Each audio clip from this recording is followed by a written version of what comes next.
আসসালামু আলাইকুম। Hello viewers, কেমন আছেন সবাই? আশা করি সবাই ভালোই আছেন।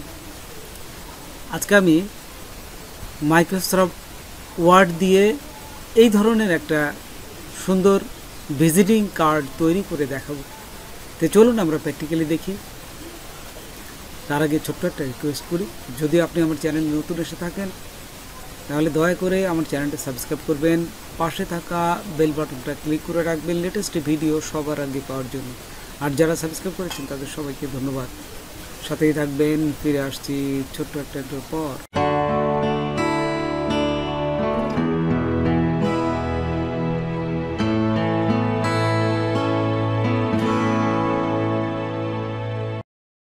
মাইক্রোসফট ওয়ার্ডটা আমি ওপেন করলাম। ওপেন করার পর এখন দেখুন আমি পেজ সেটআপে চলে যাবেন। এই যে পেজ লেআউটের পরে পেজ সেটআপ আছে, এখান থেকে পেপারে চলে আসবেন। পেপারে আসার পরে দেখবেন যে উইডথ এবং হাইট। আমরা জানি একটা ভিজিটিং কার্ডের সাইজ হচ্ছে 3.5 ইঞ্চি এবং হাইট থাকে 2 ইঞ্চি। আপনারা এই পেপার সাইজে তাই দিবেন। মার্জিনে এসে টপ, বটম, লেফট, রাইট সব পাশে 0.2 দিবেন। এই দেখুন 0.2 আমি দিলাম। দেওয়ার পর এখন দেখুন এখানে এই যে নিচে ল্যান্ডস্কেপ আছে, এটা ল্যান্ডস্কেপ সিলেক্ট করবেন, তারপর ওকেতে ক্লিক করবেন। ওকেতে ক্লিক করার সাথে সাথেই আপনি তাহলে দেখবেন যে ভিজিটিং কার্ডের যে সাইজটা ঠিক এইটা তৈরি হয়ে গেছে। তো তৈরি হওয়ার পরে এখন আমরা এটাকে একটা ডিজাইন দিব বা একটা কালার দিব। সেই জন্য ওই যে শেপে কালার, তারপরে এই রেক্টেঙ্গুলার সিলেক্ট করে এখান থেকে মাউস ধরে টান দিবেন। টান দিলে আপনার রেক্টেঙ্গুলারটা সুন্দরভাবে আপনার সাইজটা সমান মাপে আপনার তৈরি হয়ে যাবে। তারপরে এখান থেকে একটা কালার দিবেন। তারপর কালার দেওয়ার পরে শেপ আউটলাইন থেকে আউটলাইনটা উঠাই দিবেন। ওই যে শেপ আউটলাইন থেকে উঠাই দিবেন। এখন আমি আরেকটা এখানে ঠিক একই অবস্থায় আরেকটা এখান থেকে আরেকটা বক্স তৈরি করব। সেই জন্য আবার চলে যাবেন ইনসার্ট, এই যে তারপর এখানে যে এটা আছে শেপতে রেক্টেঙ্গুলার নিয়ে এই যে আরেকটা আঁকলাম। তারপরে এখান থেকে আমি অন্য কালার দিলাম, এটা দ্বিতীয় কালার দিয়ে এখান থেকে শেপ আউটলাইনটা দিলাম। তারপর ঠিক এই অবস্থায় দেখুন এই যে উপরে এডিট শেপ আছে, এডিট শেপ থেকে আপনারা এডিট পয়েন্ট এখানে ক্লিক করে এডিট পয়েন্ট নিয়ে নেবেন। দেখুন এই যে এডিট শেপে এখানে ক্লিক করে এডিট পয়েন্ট ক্লিক করার পর তারপরে এই যে এখানে দেখুন নিচে রাইট মাউস ক্লিক করে এখানে ডিলেট পয়েন্ট এখানে ক্লিক করার সাথে সাথে ওই পয়েন্টটা মুছে যাবে এবং জাস্ট কার্ডটা একটা সুন্দর একটা শেপে চলে আসবে। আসার পর এখন আবার দেখুন এডিট শেপ থেকে এডিট পয়েন্ট নিয়ে নেবেন। নিয়ে এখন যদি আমি মাউসটাকে একটু ওই পয়েন্টের ধরে ঘোরাই তাহলে কিন্তু এই যে দেখুন পাশে, বাম পাশে, ডান পাশে এটা কিন্তু সরবে। তো এইভাবে আপনারা সরায় বিভিন্ন ডিজাইনগুলো তৈরি করবেন। ডিজাইনটা সুন্দর, কার্ডের যে একটা শেপ আসে ঠিক তাহলে দেখতে সৌন্দর্য লাগে, ঠিক সেই ধরনের আপনারা চোখের আন্দাজে ডাইনে বা বামে এটা দিবেন। এই যে একটু ধীরে ধীরে করবেন তাহলে সুন্দর হবে। তো এইভাবে দেখুন এই যে টান দিলাম, এই যে টানে ডাইনে দিলাম, এই পাশে বামে দিলাম। আচ্ছা, দেওয়ার পর এটা তৈরি হয়ে গেল। তারপরে যে উপরেরটা আবার সিলেক্ট থাকা অবস্থায় জাস্ট কপি পেস্ট করবেন। কপি পেস্ট করার সাথে সাথে এই যে আরেকটা তৈরি হবে। তখন এখন এই কালারটাও আবার চেঞ্জ করবেন। এই যে শেপ ফিল্ড থেকে এই কালারটা দিবেন। অন্য বিভিন্ন কালার আছে, আপনারা ইচ্ছে মতো যে কোনো একটা কালার আমি দিলাম। দেখুন পরে আবার কিন্তু এই কালারগুলো চেঞ্জ করা যায়। যেটাকে সিলেক্ট করবো না, এই যে সিলেক্ট থাকা অবস্থায় আমি এখন দেখুন যে আবার কপি এবং পেস্ট করবো। কপি পেস্ট করে এই যে এইটা আরেকটা আমি এখান থেকে কপি পেস্ট করে নিয়ে এটাকে অন্য কালার দিলাম। আর দেখুন এখান থেকে আবার এই যে এডিট পয়েন্ট থেকে এডিট শেপ থেকে এডিট পয়েন্টটা নেবেন।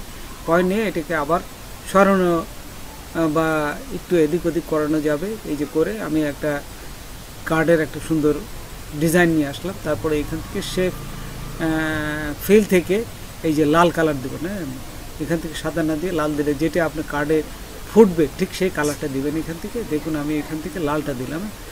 এইখান থেকে আপনারা যদি ডিপ আরও দিতে চান সেই ক্ষেত্রে শেপ ফিল, তারপর এখান থেকে নান করে দিবেন।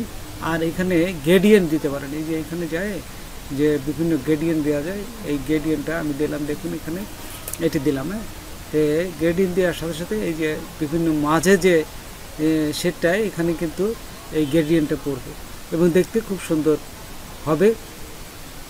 এখন আমরা একটা লোগো বসাবো। তো দেখুন কীভাবে উপরে লোগোটা বসাতে, আপনাদের যে লোগোটা বসাবেন বা ক্লায়েন্টের যে লোগোটা বসাবেন ঠিক সেটা এখান থেকে প্রথমে ইনসার্টে যাবেন, তারপরে পিকচারে যাবেন, তারপরে এখান থেকে দেখুন এই যে এখানে যে আমি একটা লোগো বসাচ্ছি, এটি দিয়ে ক্লিক করার সাথে সাথে ও কিন্তু লোগোটা বসে গেছে, কিন্তু এটা সরছে না। সেই ক্ষেত্রে কী করবেন, এই যে উপরে দেখুন ওয়ার্ক টেক্সট আছে, এখান থেকে ইন ফ্রন্ট অফ টেক্সট এইখানে ক্লিক করবেন।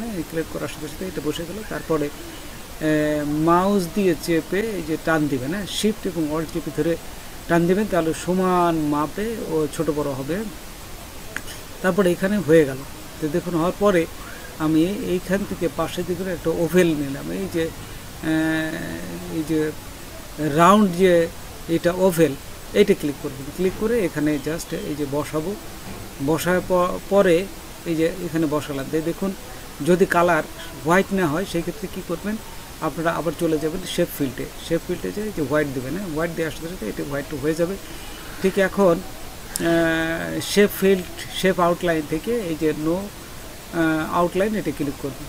তারপর এইখানে আপনাদের নাম এবং কোম্পানির নামটা এখানে বসাই দেবেন এবং কিভাবে নাম লিখতে হয় পরে আমি আরও দেখাচ্ছি। এটা যেহেতু একটা বসালাম, পরেরগুলো আমি দেখাচ্ছি। তো দেখুন এখানে সেম নিয়মে আমি আবার এই যে রাউন্ড যে চিহ্নটা এখানে বসালাম এবং এখান থেকে এই যে কালার দিলাম এবং নো আউটলাইনটা বসাই দিলাম। তো দেখুন এখানে আগে থেকেই আপনারা এইগুলো ফিল আপ করে রাখবেন। হ্যাঁ, সেটা হচ্ছে আপনাদের একটা ফোন আইকন, ওয়েবসাইট আইকন এবং ইমেলের আইকনটা, এই আইকনগুলো আপনারা আগে থেকে তৈরি করে রাখবেন। তো দেখুন এখানে আমি কপি পেস্ট করলাম এবং আবার দেখুন এই রাউন্ডটা আমি আবার কপি এবং পেস্ট করলাম, কপি পেস্ট করে বসাই দিলাম এবং এইটা সিলেক্ট থাকা অবস্থায় আপনারা চলে যাবেন এই শেপ ফিল্ড। তারপর এই যে পিকচার থেকে এখন যে আমি এখানে দেখুন এই যে ফোনের যে আইকনটা আমি এখানে ক্লিক করার সাথে সাথে এখানে বসে যাবে। ঠিক সেমভাবে আবার এটা সিলেক্ট করবেন, সিলেক্ট থাকা অবস্থায় এই যে শেপ ফিল্ড, তারপরে এখানে পিকচার থেকে এখানে ফ্রম ফাইল, তারপরে ইমেলটা দিবেন, ইমেলটা চলে আসছে। ঠিক একই অবস্থায় আবার সিলেক্ট করবেন, আবার সিলেক্ট থাকা অবস্থায় এখন আবার যাচ্ছে শেপ ফিল্ড, তারপরে পিকচার এবং এইখানে ফ্রম ফিল, এখানে আসার পরে এই যে ইমেল যে আইকন এটা দিয়ে দিলাম। দেখুন আমাদের কিন্তু এটা সুন্দরভাবে সেট হয়ে গেছে। এখন সমান মাপে মিডিলে যে হয়েছে কিনা সেটা করার জন্য তিনটে সিলেক্ট করবেন। হ্যাঁ, সিলেক্ট থাকা অবস্থায় চলে আসবেন, এই যে অ্যালাইনে চলে আসবেন। দেখুন এখানে অ্যালাইন আছে, অ্যালাইন থেকে অ্যালাইন মিডিল, হ্যাঁ, মিডিল দেওয়ার সাথে সাথে সমান মাপে এটা বসে যাবে।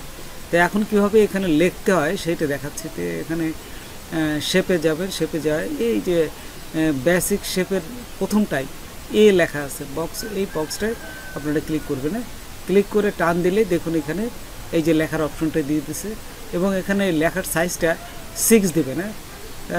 যে বেশি বড় দিলে দেখতে খারাপ দেখা যাবে এবং এগুলোর সাথে কার্ডের মাপে সবসময় 0.65 বা 6 এই ধরনের দেয়। তাই আমি 6 দিলাম, 6 দিয়ে এই যে লেখাটা লিখে ফেললাম। ঠিক একই অবস্থায় আবার ইনসার্ট শেপ, তারপরে এইখান থেকে আবার ওই যে বেসিক শেপের ওই জায়গায় এতে ক্লিক করলাম, ক্লিক করে এখানে আবার বসাই দিলাম। হ্যাঁ, বসায় এখানে লিখবেন হচ্ছে মাউস ধরে টান দিবেন, টান দিলে কিন্তু এটা বসে যাবে। এই যে বসে গেল। তারপরে আবার এখানে সাইজ 6 দিবেন, 6 দেওয়ার পর এখানে লিখবেন হচ্ছে ইমেল অ্যাড্রেসটা, আপনার যে ইমেল অ্যাড্রেসটা থাকবে সেই ইমেল অ্যাড্রেসটা দিবেন। তারপর দেখুন এই লেখাটাকে আমি একটা এই আপনার যে কালারের সাথে ম্যাচ করবো, সেই ক্ষেত্রে কী হবে, সিলেক্ট থাকা অবস্থায় আপনারা ওই যে শেপ ফিল্ডে যাবেন, তারপরে এখান থেকে ওই কালো যে কালারটা ওইখানে দেওয়ার সাথে সাথে লেখা সাদা হয়ে যাবে আর এটা কালারে সেম মাপে হয়ে যাবে। এবং ওয়েবসাইটের ক্ষেত্রে আপনারা দিবেন হচ্ছে সেম নিয়মে ইনসার্টে যাবেন, তারপর এখান থেকে শেপ এবং ওই যে বেসিক শেপের নিচে থেকে এটাকে ক্লিক করে এখানে লেখার অপশনে এখানে লিখে দেবেন ওয়েব সাইট অ্যাড্রেস, আপনি যে ওয়েবসাইটটা সেটা দেবেন। তো এইভাবে সুন্দর একটা ডিজাইন তৈরি করা যায়। তো বন্ধুরা আজকে এই পর্যন্তই, নতুন কোনো ভিডিও নিয়ে আবার আপনাদের সাথে হাজির হব। যদি আমার ভিডিওটা আপনাদের ভালো লাগে বা কোনো উপকার আসতে অবশ্যই সাবস্ক্রাইব করবেন, একজন বন্ধু হলে শেয়ার করবেন। ধন্যবাদ সবাইকে, আল্লাহ হাফেজ।